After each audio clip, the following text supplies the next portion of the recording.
it is my pleasure to introduce Ms. Ozioma, a CEO founder of BurnBright International and Chief Operating Officer of Rising Women Raising World. BurnBright LifeWorks, a 21st century empowerment company that specializes in initiating human potential through the creation of transformational experiences that elevate people, brands, and communities. Ms. Ozioma founded BurnBright LifeWorks at the age of 25. She has been featured on NBC, appeared as an evening commentator on African independent television, graced the cover of the Guardian newspaper, and presented at the critically acclaimed South by Southwest Interactive Festival. She has worked as a cultural strategist in New York City and teaches a master-level course titled Developing and Implementing Ideas at Columbia University.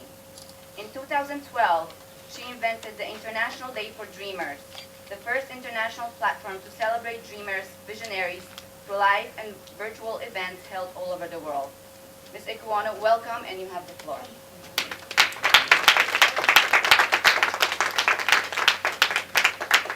Thank you, and thank you. Thank all of you for showing up today. Anyone who's ever heard me speak knows that I say that whoever shows up are the right people, and this is the right time. And what's going to happen here today is important because all of us have convened for a purpose, and that purpose is powerful. But what I want to do in my short remarks that I'm going to make with you today is to talk about the power of we-ness. What happens when we come together as a collective entity to create the transformation that is necessary? Because every single one of us, both men and women, have power. But with that power, there is always the presence of a shadow. And that shadow is lurking very apparently in this world right now. And these remarks that I'm going to make, it is not about sitting there and talking about boo-hoo and cautionary tales and be afraid. It is about celebration. And it is about activation. And it is about inspiration. Because we are here at the CSW for a reason. We are here to connect. We are here to express. And we are here to amplify. So let me talk about the necessary need that we have for amplification. And it's all about the power of we-ness. You can have and be a very powerful person individually, but it is nothing compared to when you come together and you start to express. And so I'm going to share a couple of remarks, and then I'm going to talk about strategy. Because without strategy and action, nothing happens. So first, let's just talk about the notion of mother. I don't have any children, but I have many ideas, and I've mentored many youth. So when we talk about mother, what we're talking about is the energy, the spirit of nurturing, of creating, of protecting. That energy is present in women as well as in men. So for the men, do not tune out because you are mothers as well. And so now that we understand that we are all mothers of ideas, of children, of communities, let us talk about what is it inside of us that is waiting to be expressed and birthed.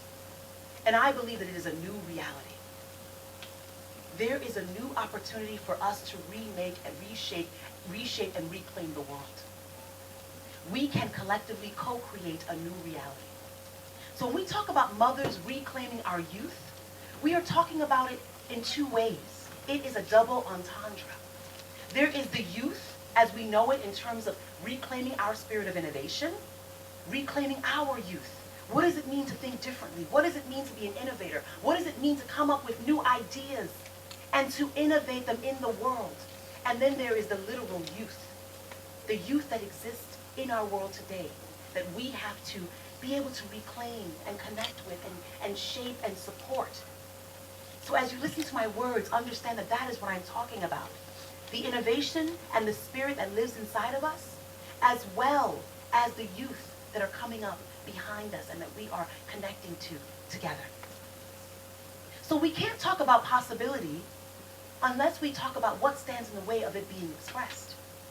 So every time we talk about reclaiming our youth, we have to think about what gets in the way of it and what allows us to really, really be able to express it as mothers.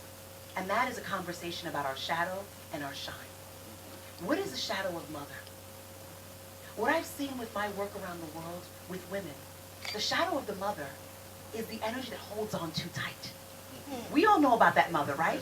Holding on too tight, not letting anything happen, so focused on control. That is ego energy, right? And so when you're at your organizations and at the table with big, people who can make those ideas and move those things forward, are you being a mother that is in her shadow? Or are you being a mother that's in her light? Are you letting ideas come out and be expressed and move forward? Or are you saying, no, this is my piece of the pie? No, this is my NGO. No, we don't play around with that NGO. No, we don't play around with that audience. We're going to hold it tight. So for us to reclaim our youth and reclaim the spirit of innovation and leave a legacy for the youth coming up, we have to move beyond that shadow of mother and come into the light. So what is the shadow? What is the light of mother? The light of mother is the energy where she holds it up. Where she holds it up and she allows that uniqueness, that spirit, that positivity, that vision to be illuminated and shared. And when we are in our light as mothers, as creators, as nurturers, we allow ourselves to collaborate. We allow ourselves to connect. We allow ourselves to come together with that collective we-ness to create something even more magical than we ever had before. And I've seen that. I've seen that in organizations and what we're trying to do with New Future South Foundation. I've also seen that with the organization that I am the COO of, Rising Women, Rising World, which is a collective of women all around the world, like Jean Houston, like Scylla Elworthy, like many of the women, Rama Mana, these women who are doing ground level work, women that are the energies of expression embodied in what we see in Queen Mother. Can we give her a round of applause? There is a new order being created, and it is one that is about impact, and it is about accountability. So, when you think about your organization, and when you think about what it is you're out to create, who are you accountable to, and what are you accountable for? We're not here to waste each other's time. We are here to create real transformation that goes from the ground level, that can be felt by the women and the men at the ground level. Complete systems change. It is not about just having cool conversations and being able to brag and say, oh, I was at the CSW. I'm there at the United Nations. Oh, look at me. That's not doing the work.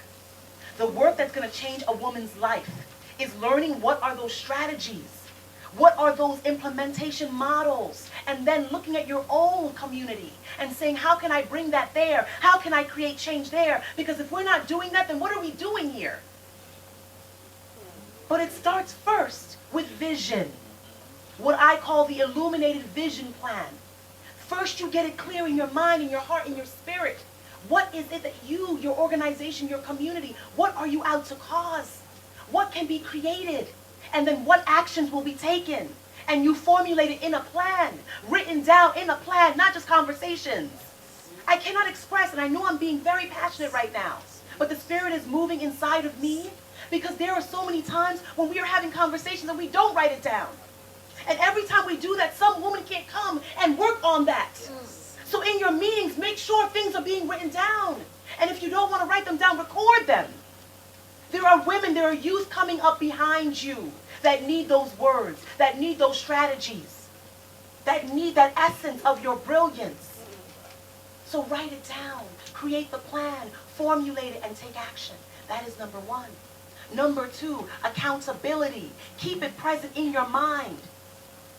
Who am I accountable to? What am I accountable for? How can I be more accountable? What are the metrics? What are the systems? There are refugees all over the world that need your voice. There are women that are being beaten up in their homes that need your voice.